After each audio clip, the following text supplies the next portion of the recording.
اللہ کا نعمت تصور کرو. کسے معلوم ہے, کسے پتا ہے کہ ہماری موت کب آ جائے, کس وقت آئے گا, کسی کو نہیں معلوم. ابھی ہم لوگ یہاں بیٹھے ہیں, ممکن ہے ہم یہاں سے اٹھ نہ پائیں, ہم یہاں سے باہر نکل نہ پائیں, ہماری موت حیات کا سفر لگنا. یہ زندگی اللہ رب العالمین نے اسے غنیمت تصور کرے. حیات کا قبل موت اور صحت کا قبل سفر, اور صحت تندرستی کو بیمار ہونے سے کرنے کا نہیں. آج آدمی صحیح تعلیم ہے, اس میں کوئی بیماری نہیں, اللہ رب العالمین کی نعمت تصور کرنے کا بھی انسان ہو.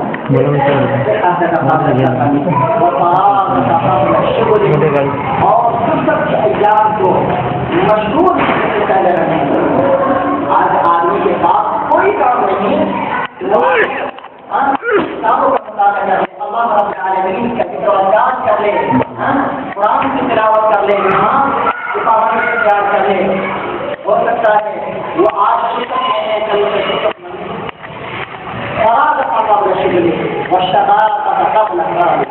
نوجوانوں, اللہ کے رسول جناب محمد رسول اللہ صلی اللہ علیہ وسلم نے کیا فرمایا, شباب کا قبل حرام. جوانی کو بڑھاپے سے پہلے رکھنے. آج آپ جوان ہیں, آج آپ کے حاضر میں طاقت سے قوت سے آج آپ کسی کو بھی دیکھ کر سکتے ہیں. جوانی کی عبادت اللہ رب العالمین کو سب سے زیادہ مقبول ہے. ایک جوان اگر کوئی بھی عبادت اللہ رب العالمین کو کرتا ہے تو صحیح طریقے سے کر لیتا ہے. آپ جب بھی نماز پڑھتے ہوں گے آپ دیکھتے ہوں گے کہ آپ کے گرد گرد آپ کے جو پیش ہیں, جو ضعیف ہوتے ہیں, کمزور ہوتے ہیں, ناخن ہوتے ہیں, نحیف ہوتے ہیں, وہ جب کھڑے ہوتے ہیں تو پاؤں کاٹتے ہیں, ہاتھ باندھتے ناک کاٹتے ہیں. آپ نے مشاہدہ کیا ہوگا. اس لیے جوانی کی عبادت اللہ رب العالمین سب سے زیادہ. ایک جوان اللہ رب العالمین کی تمام عبادت کو صحیح طریقے سے انجام دے گا. اگر وہ قیام رکھتا ہے تو صحیح طریقے سے کر لیتا ہے, سجود کرتا ہے, رکوع کرتا ہے تو صحیح طریقے سے انجام دے گا. اسی طریقے سے روزہ ہے, حج ہے, جو بھی عبادت ہے اللہ رب العالمین کی ایک مرتبہ صحیح انجام دے گا. شباب کا قبل حرام و غنا کا قبل فقر, اور مالداری کو فقیر ہونے سے پہلے غنیمت تصور کریں. آج آپ مالدار ہیں, آج آپ کے پاس مال و دولت ہے, آپ شیخ ہیں, چودھری ہیں, زمیندار ہیں, آپ سب کچھ ہیں. ہو سکتا ہے اللہ رب العالمین آپ کو آج کیا ہے, آپ کو کل چھین لے, آپ کو کثرت کے طور پہ کھانے پر مجبور کر. کیسے اور کس طرح کے واقعے کو آپ دیکھیں. وہ بادشاہ تھا, اللہ رب العالمین سے بادشاہ سے نوازا تھا, لیکن وہ جب تک اللہ رب العالمین نے اسے خیر کر دیا, نظر کے ٹھوکرے کھانے پر اسے مجبور کر دیا. اور دوسری جگہ اللہ کے رسول جناب محمد رسول اللہ صلی اللہ علیہ وسلم نے فرمایا, شاب نشا فی عبادۃ اللہ. اللہ رب العالمین اپنے عرش کے عرش پر مستوی ہوگا اور فرشتوں کو حکم دے گا, فرشتوں سات قسم کے لوگوں کو, سات قسم کے آدمیوں کو, نوجوانوں کو گرمی سے بچا بچا کر, دھوپ سے بچا بچا کر, تپش سے بچا بچا کے لاؤ. فرشتے پوچھیں گے اللہ کہاں لائیں؟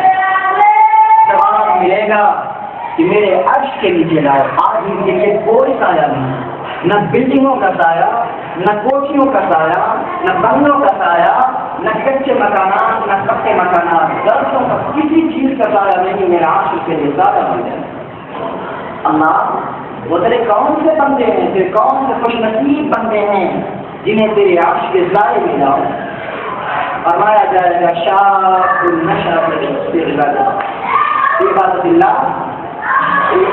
سات پڑھنے نوجوانوں کو اللہ رب العالمین اپنے عرش کے سائے میں جگہ دے گا. ان میں سے ایک جوان ہوگا جس نے اپنی زندگی کو رب کی بندگی میں گزارا, لب العلم میں گزارا, اور عشق میں دوسرے کام دوسرے لوگ علم میں نہیں گزارا، عیاشیوں میں نہیں گزارا، گاؤں شہروں کے جوابوں میں کھڑے ہو کر دوسروں کی بہن پر آواز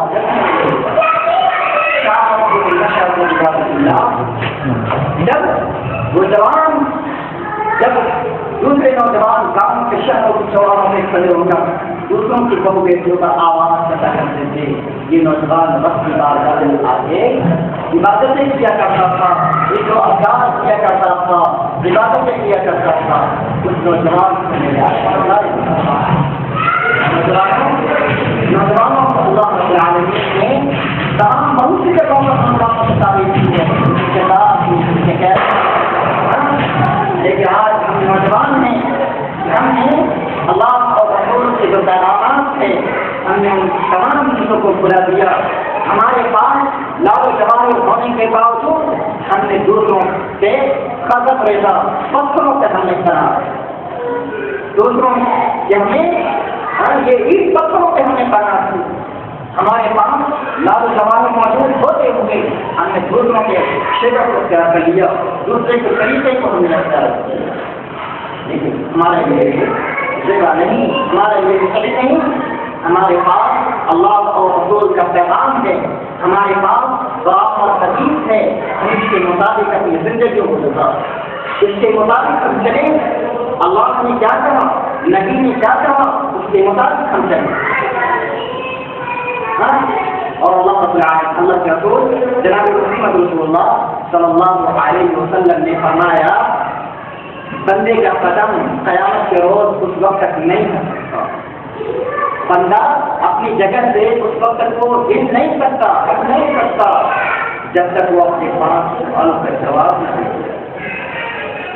لا تزول قدم ابن آدم يوم القيامة من عند ربه حتى يسأل الخمس عن عمره فيما أفنى، عن شبابه فيما أبلى، عن ماله من أين اكتسبه وماذا عمل فيما علم۔ اللہ کے رسول جناب محمد رسول اللہ صلی اللہ علیہ وسلم نے ارشاد فرمایا کہ بندہ اپنے جگہ سے اس وقت حق نہیں کرتا جب تک پانچ سوالوں کا جواب نہیں۔ آج آپ دنیاوی امتحانات سے جائزہ لے لیں، دنیاوی امتحان دیتے ہیں لیکن اس کا سوال آپ نہیں ہوتا، اس کا سوال آپ کو معلوم نہیں ہوتا، آپ جواب کی تیاری کریں، لیکن اللہ اور رسول نے جواب بتا دیا کہ یہ سوال کیے جائیں گے، تمہیں یہ جواب دینا ہے۔ لا تزول قدم ابن آدم يوم القيامة من عند ربه حتى يسأل الخمس عن عمره فيما أفنى۔ اللہ پوچھے گا عن عمره فيما أفنى، ہم نے تجھے عمر دیا تھا، اس عمر کو تم نے کہاں گوا؟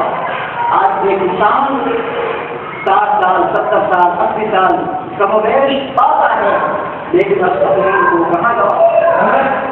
ذرا سوچیں، غور کریں، ہماری فیما اللہ نے اس سوال کا جواب کیا دیں گے؟ شباب کی فیما ہم نے تجھے جوانی دی تھی، اس جوانی کو تو نے کہاں گوا، کہاں صرف کیا، کہاں ختم، اس کا جواب کیا ہے؟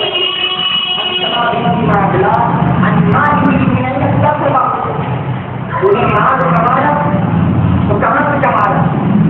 دوسروں کا قتل کر کے، دوسروں کے طاقت ڈال کر، دوسروں کے مال کو ہڑپ کر مال کمایا تو کہاں سے کمایا؟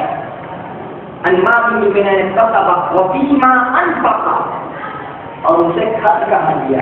مال تو کما لیا، جہاں سے بھی کمایا کما لیا، لیکن اسے خرچ کہاں کیا؟ لفظ علم میں، عیش و عشرت میں، عیاشی میں کیا جواب دیں گے؟ من أين اكتسب وفيما أنفق وماذا عمل فيما علم، اور تم نے جو علم سیکھا ہے اس پر عمل کتنا کیا؟ آج ہمارے پاس ہم جو بھی علم حاصل کرتے ہیں اس کے مطابق ہم زندگی نہیں گزارتے، اس پر ہم عمل نہیں کرتے، صرف ہم ڈگریاں دے دیتے ہیں کہ ہم مکی ہیں، مدنی ہیں، عقلی ہیں، ہمارے پاس بے شمار ڈگریاں ہیں، لیکن ہم اس کے مطابق اپنی زندگی کو نہیں گزارتے۔ اللہ رب العالمین ہمارے علم کے بارے میں بھی سوال کرے گا کہ تم نے جو علم سیکھا تھا اس کے مطابق کتنی عمل اس پر کتنا عمل کیا تھا، کتنا چلا تھا اس پر۔